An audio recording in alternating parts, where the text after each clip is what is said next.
Welcome to This Week in Our Collective Heads, and welcome to the Gold Plus Roundup. Indeed. I'm Kevin. And this is Patrick. Yes. And basically, we're looking to let you know what you shouldn't miss as far as free games, because a lot of us just download the games and then never touch them. Yeah. Or you forget Some to of them them should not be touched. Yes.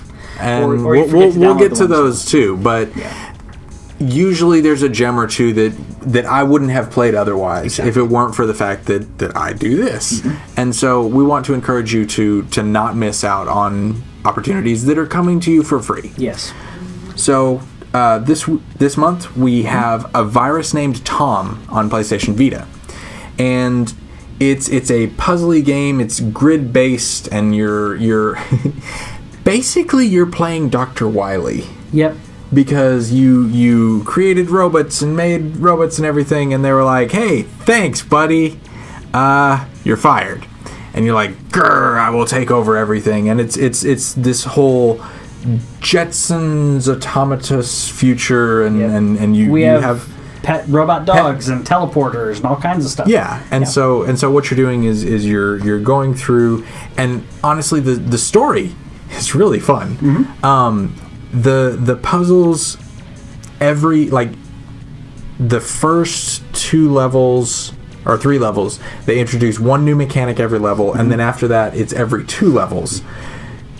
It's a bit fast. It's very fast. It's very fast, and it also, it means that what you're exploring is the mechanic, not necessarily a puzzle. Yeah. And so I had a bit of difficulty. Not difficulty. I had an issue with the fact that I felt like it wasn't being creative with the puzzles. It was being creative with new mechanics. Exactly. And Sudoku is one of the most popular puzzle-ish brain teaser things. The rules are simple, and you have a very nearly limitless variety that you can do there. Yes. A Virus Named Tom doesn't strive to be creative with giving you new puzzles and figuring out things to do. I was not impressed. Same here. This is right after me. I've been playing Hitman Go on my Vita. And in contrast to Hitman Go, like you said, it's every 2 levels, new mechanic. Hitman Go would be like, here's a new enemy type. Now here are 15 levels of different... Yeah. Oh, remember that other enemy type that you fought? We're going to throw that one in. Let's see how all this works. Yeah. See if you can handle that. And it's a lot better of a game because of that, because it's more about the puzzle. It's not about the mechanic. There are mechanics involved in puzzles, but I agree. So the story was interesting. The game itself, unless you play nothing but puzzle games, I would recommend to go ahead and pass this one up. I'd pass as well. Yep. You also played Deadstar for PS4. I did. So what'd you think of that? I liked it. Yeah. It's twin stick shooter in space and stuff. My biggest issue with it is that there's not a single player component. There you do the training thing, and then you jump into multiplayer and play against a bunch of other people. For myself, I didn't understand a lot of the mechanics because the training tutorial thing tells you the controls, the very basics of what you're doing, but like the first 2 battles that I thought we were about to lose, and then it says the laser cannon has been fired, and I went, "Aw!" And then I got a trophy for winning, and I was like, what just happened, and was I supposed to be helping with that? Wow. That sounds worse than Titanfall, because it reminded me of Titanfall, where they're like, oh, here's your tutorial, and now you're fighting the real thing, and I'm like, I've not mastered anything by this point. No. It wasn't like... I'm not good at grasp of anything. Yeah. So.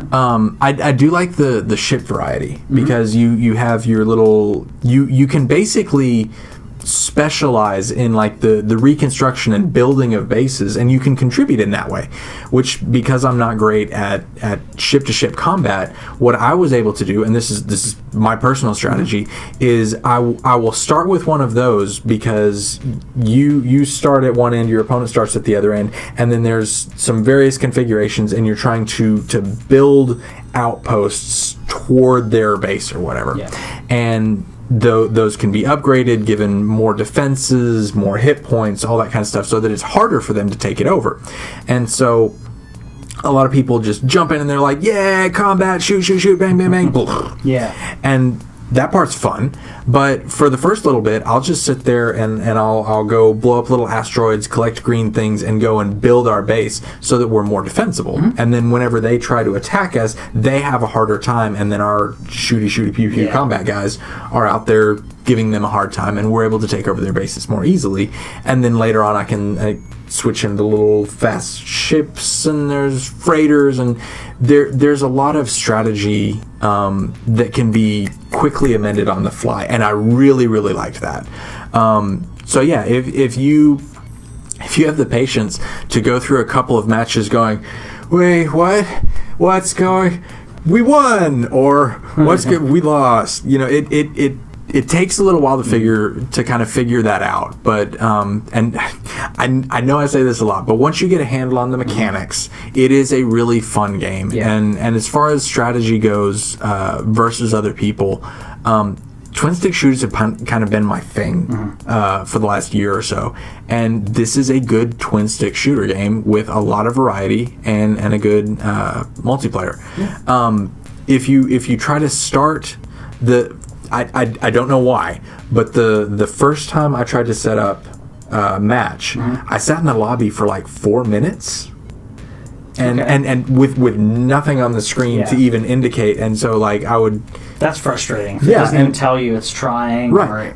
But every time since then, it loads like Rocket League speed. Okay, so that's so from the time I enter the lobby, I'll take a second, check.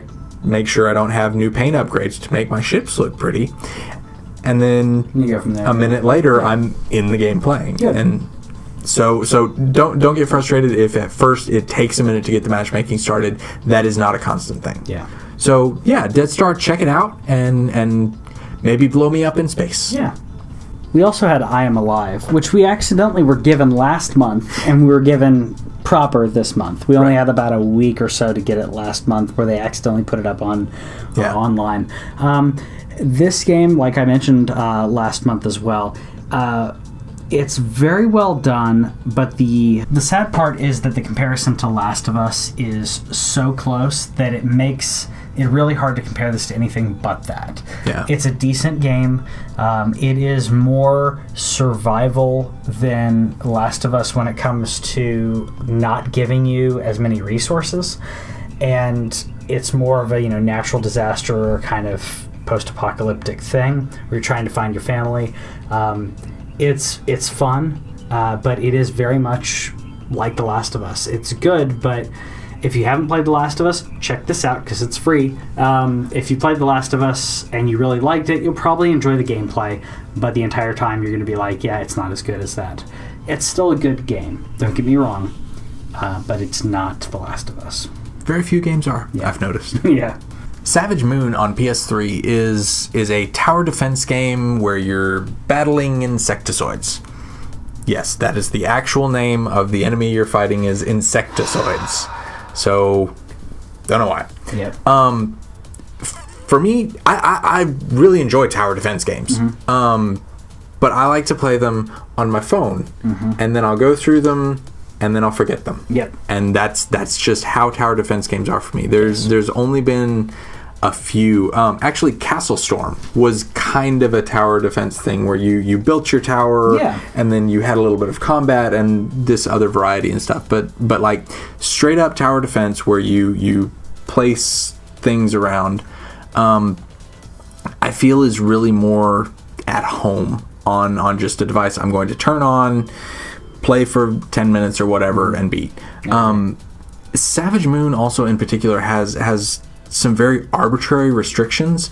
Because you place your towers around, and you have a certain number of towers that you can have on the field at any given time. But they're not all available to you at the start of the mission, so you might have to build a tower in order to fulfill the requirements to build the tower you really want, then destroy the first tower so that you have room to make another, and it's not not terribly fun, and it seems like that was put in there just to make management a little bit more difficult. And resource management is not where you should be thinking. You should be trying to figure out the optimal setup, figuring out which of the towers you need, and then you have X number of upgrade points. And because of the restrictions on how many towers you can make, you need to plug all of your points into a certain couple of towers, and once you find those towers, that's all you're building, and you're doing the same thing on each map. Tower defense games are neat. I don't think this one did anything particularly well. The one thing that was kind of fun is you can actually, like, once you've got your tower set up, you can switch your camera angle to an interior view of one of your towers, and you get to watch them blast the enemies away. Cool. I wish that they had done that and then given me control of the tower so that I could just be sitting there blasting at the enemies myself. That'd be cool, because then you get to set up certain defenses, but if you have a specific area that has a problem, you can go in and handle it. Also, it would also really work well with the laser cannons, because the laser cannons, they're good towers, but they take a while to align. So if I can just set it at the first point that they're going to be able to shoot, and then just laser the crap out of whatever, and just do enough damage that my machine guns can later. That's too much strategy. The bottom line is it's a tower defense game, not really a special one. So I would not recommend this one. Yep. So The Wolf Among Us is out on, or came out obviously, for Games with the Gold for Xbox One, and this is my favorite Telltale game. I've liked what they did with Walking Dead and everything, but this game is fantastic. It's not for kids, even though it's fairy tale creatures. No, it is definitely not for kids. This is it is similar to, in my opinion, some people are like, oh, it's like Once Upon a Time. No, it's more like American Gods by Neil Gaiman. It's like, okay, these things that are fairy tales exist in your world, but you don't know that they're existing. In this case, it's because they have a spell called Glamour that's been put on them, so they look human when they're actually a toad. Except for that deadbeat Mr. Toad who can't afford his glamour. Just actually pony up the money and glamour his kid and himself, then he keeps complaining about cost. I think he's got a lot of stuff going on. But so if you ever wanted to hear Mr. Toad from The Wind in the Willows drop the F-bomb every fourth sentence, this is the game for you. Yeah, you play the Big Bad Wolf. Mm-hmm. Big B. Big B. Big B Wolf. And he which is, I loved. Yeah, I love it. And he is basically the sheriff going around and taking care of things that need to be taken care of. You work with Snow White, and you're working for the interim mayor, Ichabod Crane. Yeah. And trying to figure out who killed a specific person and all these other things. So this is my favorite Telltale game for a lot of reasons, but check it out. The only problem that I have with it is that during a negotiation with Mr. Toad, I was investigating his apartment, and I caught him in 3 lies. He's a lying little SOB. And it was like, hey, I caught you in the lie, and by the 3rd one, I'm like, okay, now he should open up, and he wouldn't open up, and the only choice that I had available, I couldn't leave the room, and I couldn't do anything else, and the only other choice that I had was to hit him. And that was not how I was playing the character. Yeah. And that is not how I wanted to handle the situation. If there was another option that was given to me, maybe if you found a clue before you got there, because we accidentally went down the stairs before investigating the upstairs room that you're in right before that. So unless there was a clue there that would have given us the option, I didn't find one either. And that's really unfortunate, because that's not how I was playing the character, and I wasn't able to threaten him verbally. Yeah, and send him to the farm, like I said on the regular episode. Like there's a very pertinent, and that's just kind of the nature of adventure games to some extent. But like you said, to an extent, but yeah, Telltale has seized upon a really fantastic IP here. Yes, the Fable comics. If you have a chance to read some of those, they're really excellent. And so I like the world building. I like the environment that you're placed in, and I like your character. Yeah, Big B's a cool guy, and he's complex, and he's mean. Yeah. So yes, he's the big bad wolf. yeah. Yeah. And it's also fun to see like the little references thrown in, and you get to see characters with whom you're very familiar in a different light, in a different setting, and that's really fun. Yeah, so. it really is.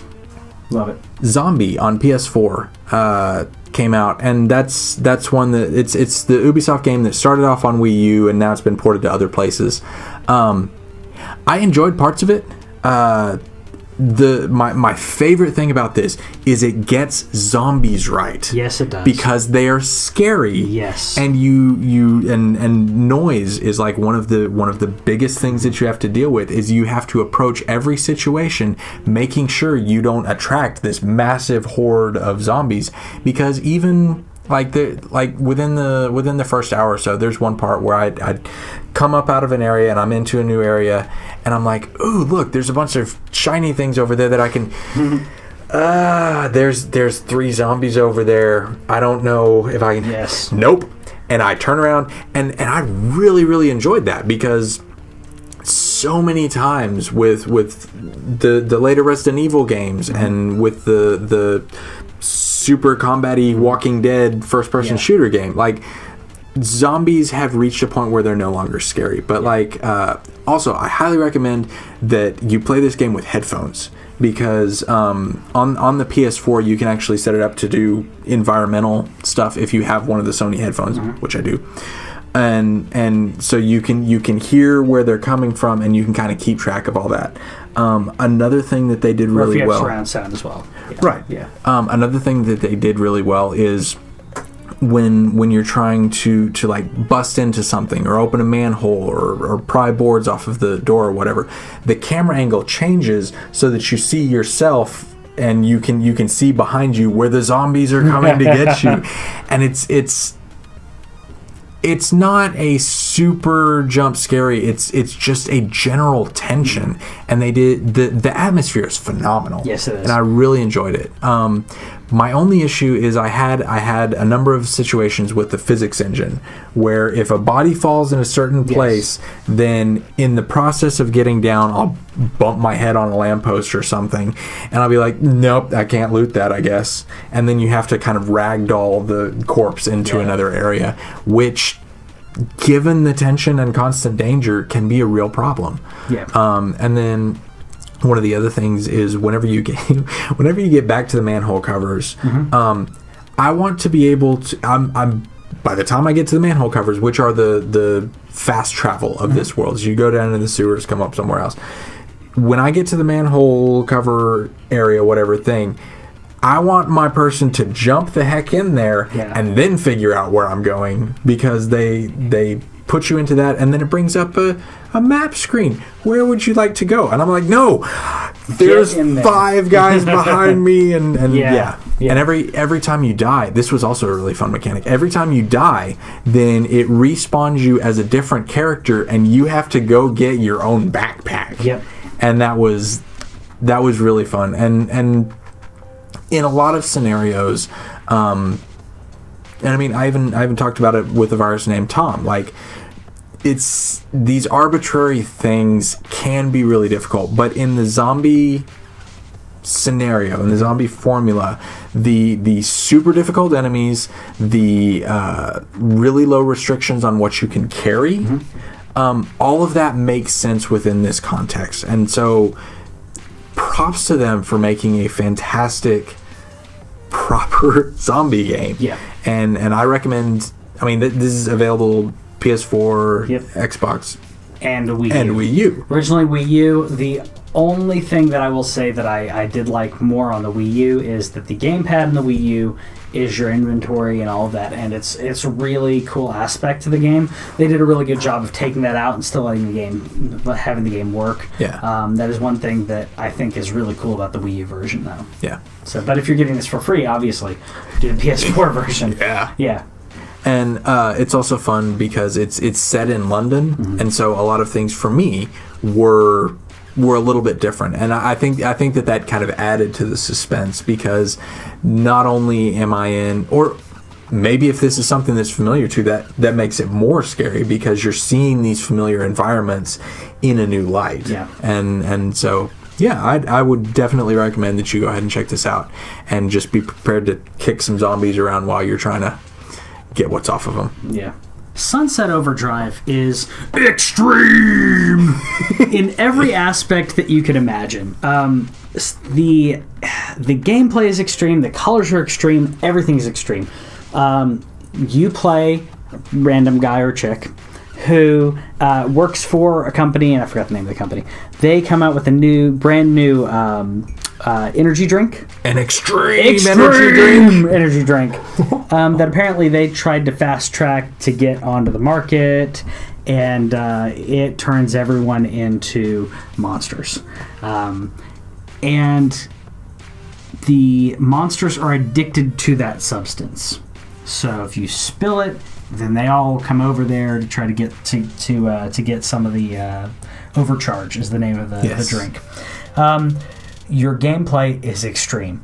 If you can imagine parkour and then the Tony Hawk grinding, but without a skateboard because you're just grinding with your feet. Yeah, why not?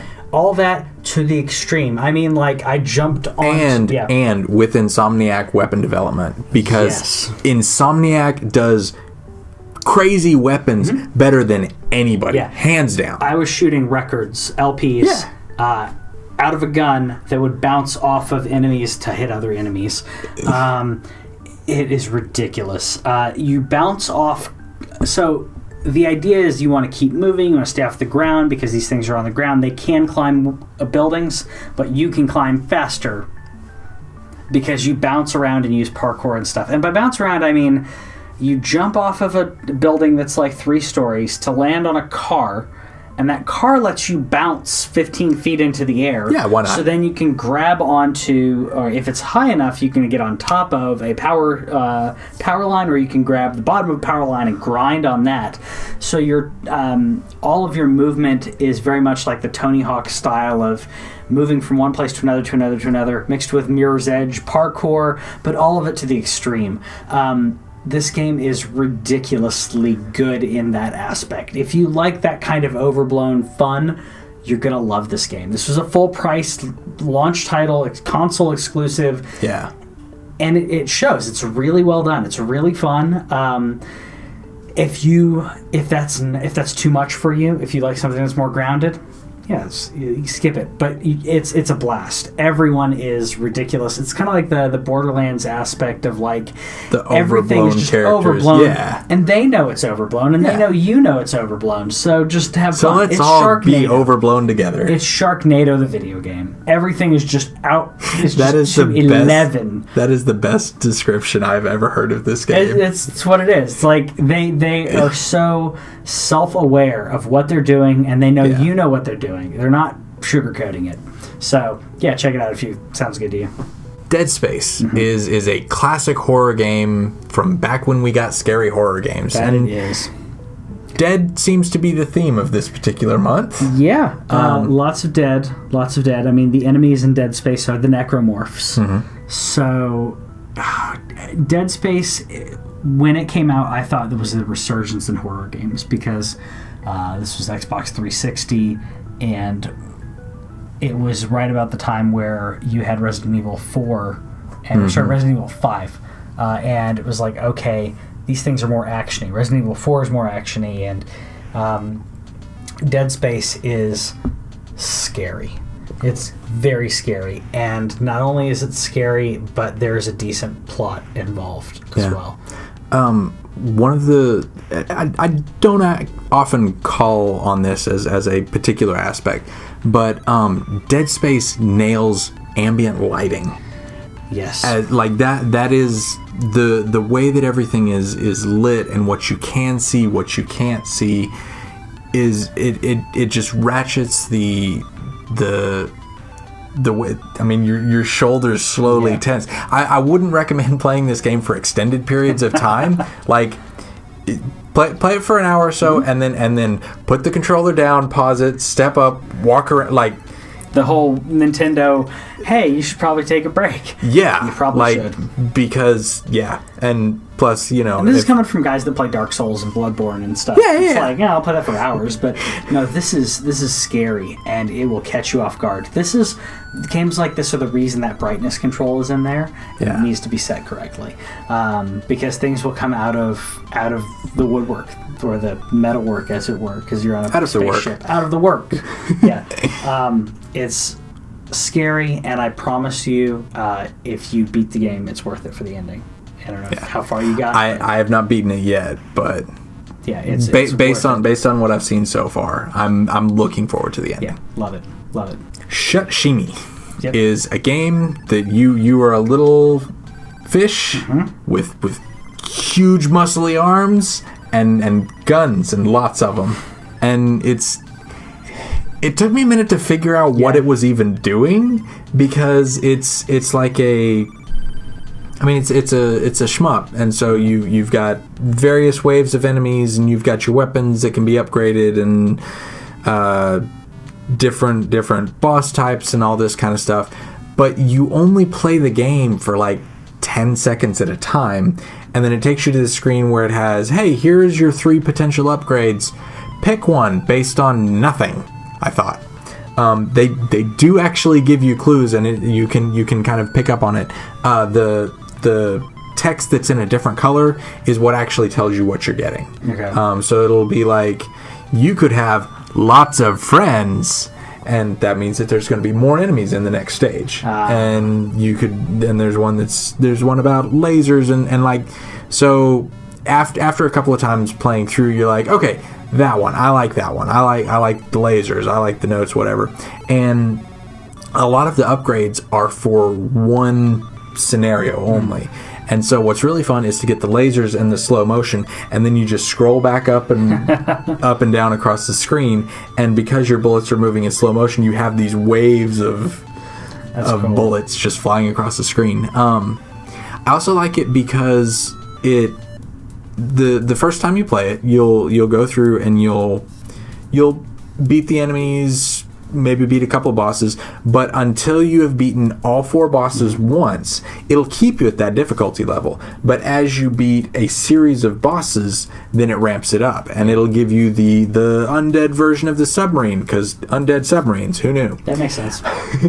and so yeah, it's a weird, quirky little game, and it really is at home on the Vita for, like, I used to have a couple of games on my phone that were for, you know, like if I have 2 minutes.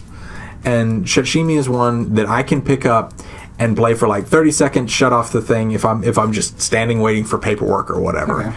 And so it's really easy to jump in and out of, because like I said, you're only playing for 10 seconds at a time, and then you jump into the next one, and it'll get you back into the action quickly. And so yeah, I'll probably keep it on my Vita for a while. Very cool. So yeah, check it out. Saints Row 4 also was out. The crazy one! And we're talking about the extremity of Sunset Overdrive. Extremity. The extremity of it's that extreme. My extremity. It's that extreme. Saints Row is very similar to that in how ridiculous it is. I personally like the first Saints Row and the second one as well more than I like the others. Saints Row has said, Grand Theft Auto is doing their very grounded kind of stuff. We're going to be ridiculous. We're going to have you hit people with very giant rubber phallic objects. Yeah. I was trying to say shouldn't say the word. Nope. It's a blast. Literally, it is very similar to Sunset Overdrive in the aspect of being ridiculous and extreme, and it knows it's extreme. And if you like that, pick it up and play it. And you get to be president. You do get to be president. It's a lot of fun, and it's the extreme version of Grand Theft Auto. It's basically what this series has been, and it continues to be. So check it out, because chances are they'll come out with another one very soon. Seems likely. That's my prediction. So let us know what you thought of the games this month, the Gold Plus and the PlayStation Plus and the Gold games with Gold and all that kind of stuff. And maybe shoot me in space. Yes. Because I'm still playing Deadstar. I like it. Have fun, guys.